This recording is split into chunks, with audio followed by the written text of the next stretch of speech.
주연절 네 번째 주일을 맞이해서 하나님을 예배하러 오신 여러분 모두를 성부, 성자, 그리고 성령 하나님의 이름으로 환영합니다. 이제 우리가 함께 나눌 하나님 말씀 보도록 하겠습니다. 제가 오늘 여러분들과 함께 나눌 하나님 말씀은 출애굽기 3장 9절부터 16절까지 기록되어 있는 말씀입니다. 이제 가라. 이스라엘 자손의 부르짖음이 내게 달하고 애굽 사람이 그들을 괴롭히는 학대도 내가 보았으니 이제 내가 너를 바로에게 보내어 너에게 내 백성 이스라엘 자손을 애굽에서 인도하여 내게 하리라. 모세가 하나님께 아뢰되 내가 누구에게 바로에게 가며 이스라엘 자손을 애굽에서 인도하여 내리이까? 하나님이 이르시되 내가 반드시 너와 함께 있으리라. 내가 그 백성을 애굽에서 인도하여 낸 후에 너희가 이 산에서 하나님을 섬기리니 이것이 내가 너를 보낸 증거니라.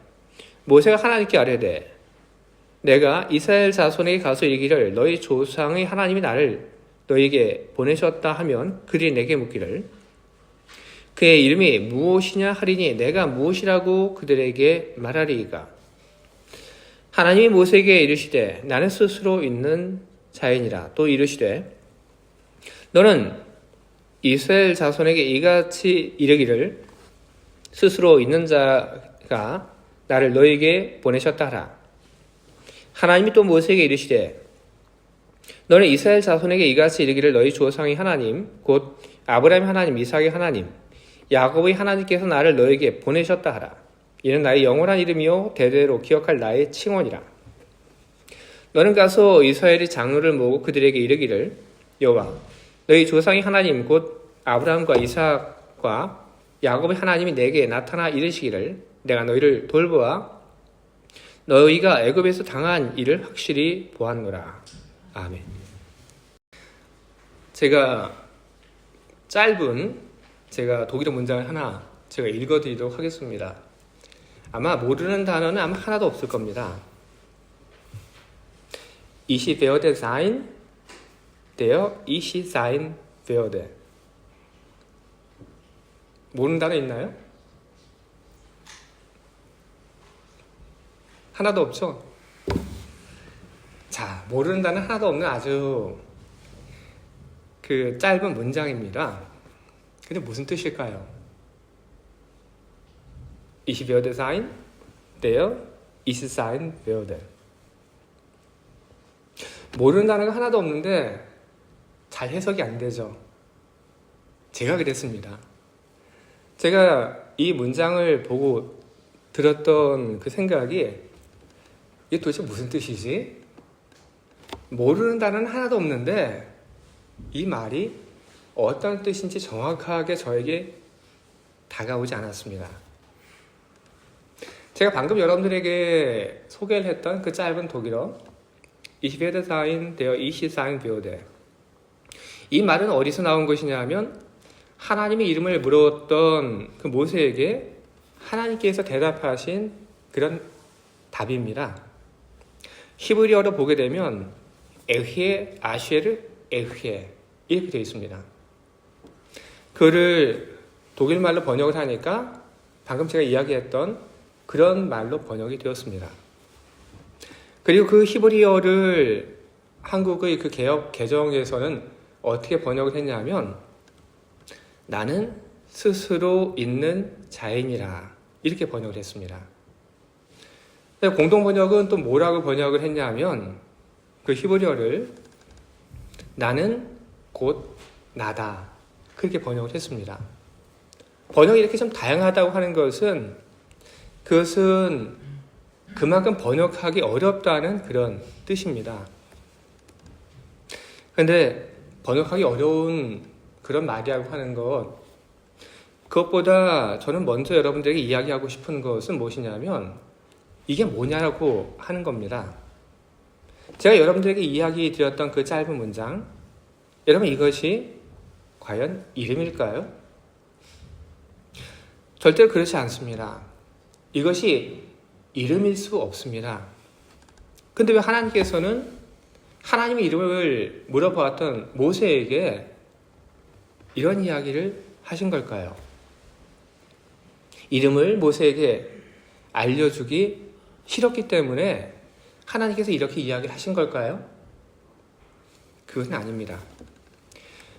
하나님과 모세 사이에 이어지는 그 대화를 계속해서 보게 되면 하나님께서는 모세에게 하나님의 이름을 알려주십니다.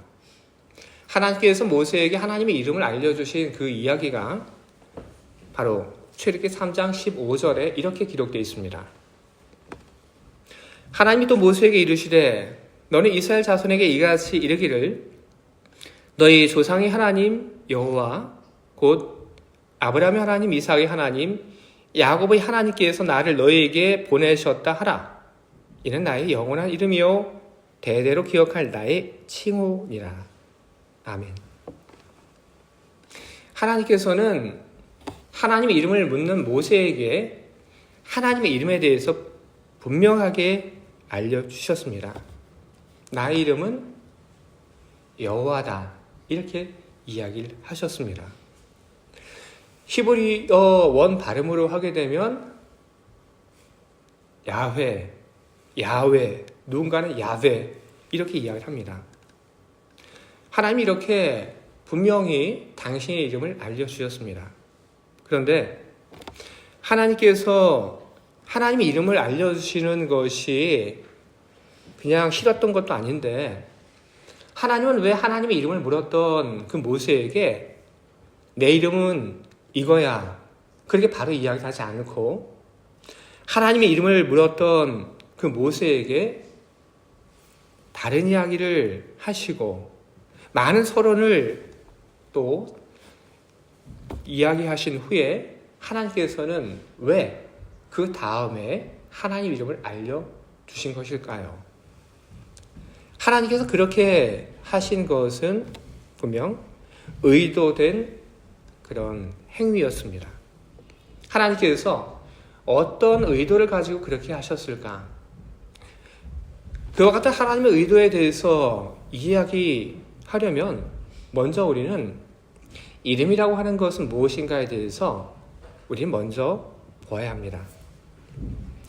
인간에게 있어서 이름이라고 하는 건 뭘까? 우리는 단지 인간에게 있어서 이름이라고 하는 것을 A와 B를 구별하기 위한 그런 도구 정도로 생각을 하는데 인간에게 있어서 이름이라고 하는 것은 단지 구별을 하기 위한 수단이 아닙니다. 인간에게 있어서 이름이라고 하는 것이 무엇이고 그리고 그것이 얼마나 중요한지는 창세기의 기록을 통해서 우리는 볼 수 있습니다. 창세기 2장 19절부터 20절에 이렇게 기록되어 있습니다. 여호와 하나님이 흙으로 각종 들짐승과 공중의 각종 새를 지으시고 아담이 무엇이라고 부르나 보시려고 그것들을 그에게로 이끌어 가시니 아담이 각 생물을 부르는 것이 곧 그 이름이 되었더라. 아담이 모든 가축과 공중의 새와 들의 모든 짐승에게 이름을 주니라. 아멘. 아담이 하나님이 창조하신 모든 것에 대해서 이름을 붙여주었습니다. 아담은 왜 그렇게 할 수밖에 없었을까요? 그렇게 하지 않으면 안 되기 때문에 자기가 보고 있는 모든 생명들에 대해서 이름을 붙여주지 않으면 내가 살 수 없는 그런 존재이기 때문에 아담은 하나님께서 만드신 모든 것에 대해서 이름을 붙여준 겁니다. 예를 들어 우리가 대화를 할 때 이름, 말, 명사라고 하는 것이 없이 우리는 과연 얼마나 잘 대화를 할 수 있을까요?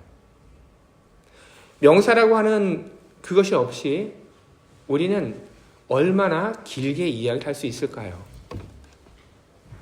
집에 있는 아이에게 밥 먹어라 이렇게도 이야기를 못하죠. 밥이라고 하는 건 명사죠. 그럼 뭐라고 합니까? 야! 야! 와! 그렇게밖에 얘기를 못합니다. 명사라고 하는 것은 이렇듯 나와 타인 사이의 그런 대화를 이어가게끔 하는 데 있어서 반드시 있어야 하는 아주 중요한 요소입니다. 이름이라고 하는 것, 그 명사라고 하는 것이 없다고 한다면 대화가 성립되지 않습니다.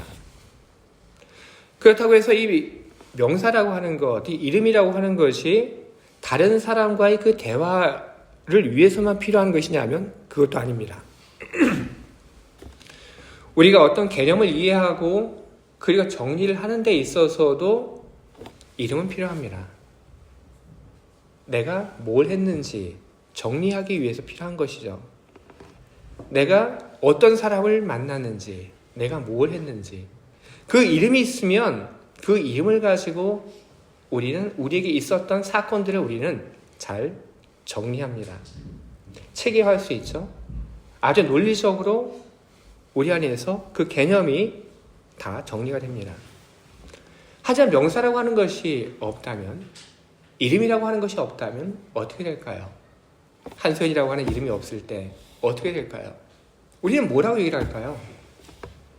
그거 있잖아. 그때 있잖아. 우리는 그렇게밖에 이야기 못합니다.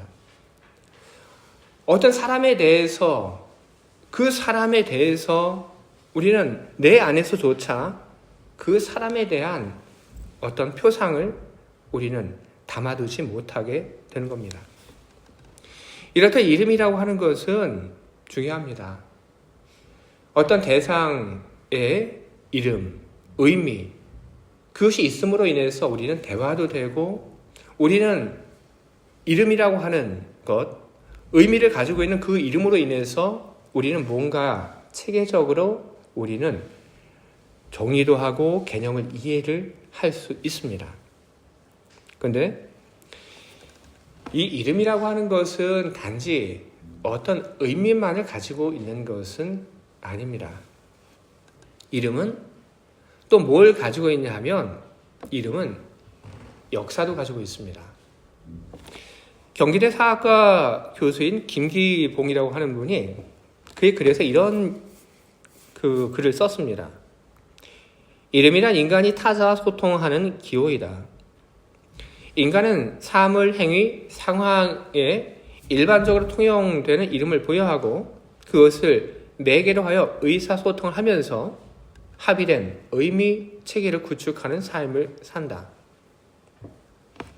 이분이 이야기한 이름의 그 기능, 그 중에서 합의된 의미 체계를 구축하는 삶을 산다고 하는 것, 이것은 무슨 얘기냐 하면 이것은 이름이 역사성을 갖게 된다는 그런 이야기입니다. 예를 들어볼까요? 삼성 냉장고가 있죠. 그리고 LG 냉장고가 있습니다. 이 말이 제일 처음 나오게 됐을 때 그때 사람들은 삼성 냉장고, LG 냉장고에 대해서 어떤 의미를 부여했습니다. 어떤 의미냐 하면 이 냉장고는 삼성이 만든 냉장고, 이 냉장고는 LG가 만든 냉장고, 그게 전부입니다. 그게 의미인 거죠. 그런데 시간이 지나면서 삼성 냉장고, LG 냉장고의 역사성이 더해지게 되는데 그건 무슨 말이냐면 우리 냉장고를 써보지 않습니까? 냉장고를 써보면서 우리는 비교를 하게 됩니다. 삼성 냉장고 써보고 그리고 LG 냉장고를 써봐요. 그리고 삼성 냉장고, LG 냉장고 말고 그리고 또 다른 냉장고도 우리가 써봐요. 그리고 우리는 알게 됩니다. 아, 삼성 냉장고 참 좋다. LG 냉장고 참 좋다. 기능도 뛰어나고 그리고 디자인도 훌륭하고 고장이 잘 안 난다. 이런 각 사람들이 가졌던 그런 경험들이 삼성 냉장고, LG 냉장고라고 하는 그 말에 계속해서 더해지게 되는 것입니다. 그러면 이 삼성 냉장고, LG 냉장고라고 하는 것은 제일 처음에는 삼성이 만든 냉장고, 그리고 LG가 만든 냉장고, 그 정도의 의미밖에 없었지만 여러 사람들이 삼성 냉장고를 써보고 LG 냉장고를 써본 그런 경험들을 바로 이 말에 부여하면서 삼성 냉장고, LG 냉장고는 참 좋은 냉장고, 참 고급 냉장고, 이런 아주 고급스러운 이미지들이 이 말에 같이 부여가 되는 것입니다. 그런 것이죠. 비단 냉장고뿐 아닙니다. 사람도 역시 마찬가지입니다. 우리는 살면서 처음 만나는 사람의 이름을 들었을 때, 우리는 그 이름을 듣고 그 이름을 들었을 때 우리는 친근함을 우리는 느끼기도 합니다. 그리고 반대로 처음 만나는 사람인데 그 사람의 이름을 듣고 우리는 왠지 모르는 불편함을 느끼기도 합니다. 왜일까요? 바로 그 이름과 똑같은 사람을 전에 만난 적이 있기 때문에 그런 겁니다. 그 이름과 똑같은 사람을 내가 전에 만났는데 그 사람이 좋았다. 그러면 그 좋았던, 인상을 주었던 사람, 그 사람이 연상이 되는 것이죠. 그래서 나에게 좋은 이미지를 주었던 그 이름을 가지고 같은 이름을 가진 사람을 바라보게 됩니다. 반대로 내가 과거에 누군가와 좋지 않은 그런 경험을 했다고 한다면 그 이름을 듣게 되면 전혀 다른 사람임에도 불구하고 과거에 내가 가졌던 그 경험이 그대로 이어져서 처음 만나는 사람인데도 왠지 조금 부정적으로 바라보게 되는 것입니다. 이처럼 이름이라고 하는 것은 의미가 담겨져 있고, 이름이라고 하는 것은 역사가 담겨져 있습니다. 이런 이름이기 때문에 이런 이름은 참 쓰임새가 큽니다. 그래서 모세가 하나님에 대해서 자기를 이집트로 보내는 그 하나님에 대해서 이야기를 합니다. 내가 이스라엘 자손에게 가서 이르기를 너희 조상의 하나님이 나를 너에게 보내셨다 하면 그들이 내게 묻기를 그의 이름이 무엇이냐 하리니 내가 무엇이라고 그들에게 말하리이까. 하나님의 이름을 알아야 대화가 되죠. 야, 여호와 하나님께서 나를 보내셨어. 이렇게 얘기를 해야지. 그래야지 대화가 흩어지지 않고 대화가 집중이 됩니다. 그리고 여호와 하나님께서 나를 보내셨어. 이렇게 이야기할 때 그 하나님은 어떤 하나님이신가? 선하신 하나님이시죠? 능력이 하나님이신 거죠? 그런 선하신 하나님, 능력의 하나님의 그 이름을 이야기를 해야 사람들이 움직입니다. 그래서 사람은 안 움직여요. 그렇기 때문에 하나님의 이름이 필요해서 모세가 하나님에게 하나님의 이름이 무엇입니까? 나에게 알려주십시오. 그렇게 이야기를 했던 겁니다. 하나님은 모세에게 하나님의 이름만 그렇게 알려주신 건 아닙니다. 하나님께서 모세에게 내 이름은 여호와야, 내 이름은 야훼야, 그렇게 이야기하는 것, 그것만으로는 별 의미가 없습니다. 왜냐하면 그 이름에 담긴 의미, 뜻을 모르기 때문에 그렇습니다. 여러분들은 다 이름이 있죠. 여러분들의 이름에는 담겨져 있는 그런 뜻이 있습니다. 다 있어요. 제 이름에도 그런 뜻이 있습니다. 그런데 여호와라고 하는 우리 하나님의 이름을 들을 때 우리는 그 이름에 담겨져 있는 뜻이 무엇인지 우리는 모릅니다. 그런 우리에게 하나님께서는 하나님의 이름과 그리고 그 이름에 부여될 의미를 소개를 해 주신 겁니다. 나는 곧 나다. 나는 스스로 있는 자이다. 나는 스스로 있는 자라고 하는 그 말로 하나님은 하나님이 어떤 분이신지 이야기하시며, 그리고 하나님의 그 이름에 바로 이 의미를 연결시키신 것입니다. 저는 나는 스스로 있는 자라는 그 말보다 저는 나는 곧 나다라는 그 말이 히브리어를 훨씬 더 잘 번역한 것이라고 저는 그렇게 느끼고 있습니다. 나는 곧 나다. 이것은 바로 하나님의 그 독립성 그리고 정체성을 이야기하고 있는 것입니다. 우리도 그런 이야기를 하죠. 나는 곧 나다. 나는 나야. 우린 그렇게 이야기를 합니다. 나는 너가 아니고 나는 나야. 우린 그렇게 이야기를 합니다. 하나님께서 나는 곧 나다. 그렇게 이야기를 하신 그 세계는 어떤 세계입니까? 아브라함이 떠나왔던 우르 지역에는 많은 신들의 이야기들이 있던 그런 세계입니다. 우르 지역에 살던 사람들은 많은 신들의 이야기를 그들은 들었고 믿고 알고 있었습니다. 우리 지역에 살고 있던 사람들이 알고 있던 신 중에는 하늘의 신도 있고 그리고 달의 신도 있습니다. 그리고 그 신들의 이야기를 보게 되면 서로 어떤 관계에 있다는 그런 이야기들도 또 흘러나옵니다. 어떤 신은 또 다른 어떤 신에게서 나오게 되었다. 이런 신들의 이야기가 널리 퍼져 있고 그런 신들의 이야기에 대해서 전혀 거부감이 없던 바로 그런 시대, 그런 장소에서 하나님은 이야기를 하십니다. 나는 곧 나다. 나는 그 어떤 신들과도 나는 같지 않다. 나는 그 어떤 신들에게서 나온 그런 존재도 아니고 그 어떤 신들에게 의해서 나는 의지되는 그런 존재도 아니다. 나는 곧 나다. 하나님은 그렇게 이야기를 하신 것입니다. 그 무엇과도 같지 않고 무엇과도 다르다고 할 수 없는 나. 무엇으로도 비롯되지 않았고 무엇에도 의존되지 않는 존재임을 하나님께서는 말씀을 하셨습니다. 그리고 그 이야기를 하신 후에 그것이 되니까 그 다음에 무엇을 할 수 있냐면 여호와라고 하는 그 하나님의 이름에 이제 역사성을 더할 수 있게 됩니다. 하나님이 이야기를 하시죠. 나는 아브라함의 하나님, 이삭의 하나님, 그리고 야곱의 하나님이다. 역사를 담습니다. 아브라함의 하나님, 이삭의 하나님, 그리고 야곱의 하나님. 어떤 역사를 담고 있는 것입니까? 한 가정, 한 가문의 하나님, 바로 그런 역사를 담기 위해서 아브라함의 하나님, 이삭의 하나님, 야곱의 하나님이라고 이야기하고 있는 것이 아닙니다. 한 민족의 하나님을 이야기하고 있는 것이 아닙니다.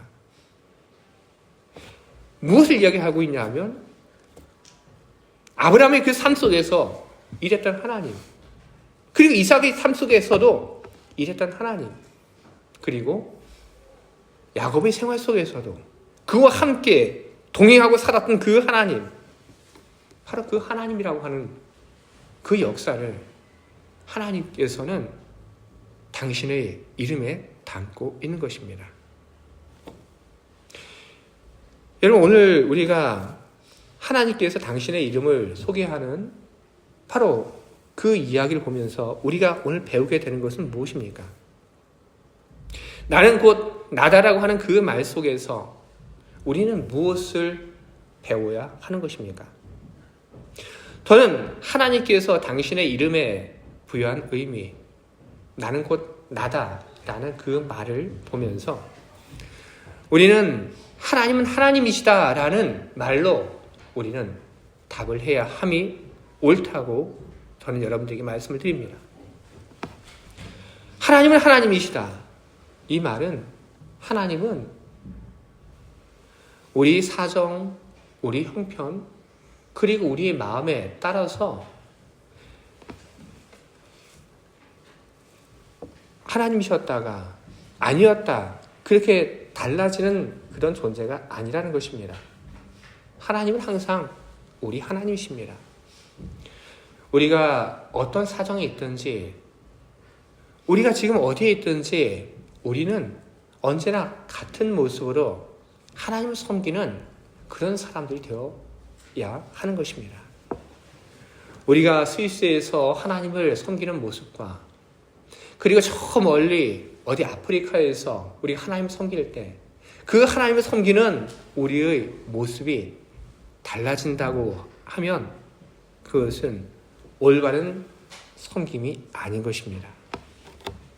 또 하나,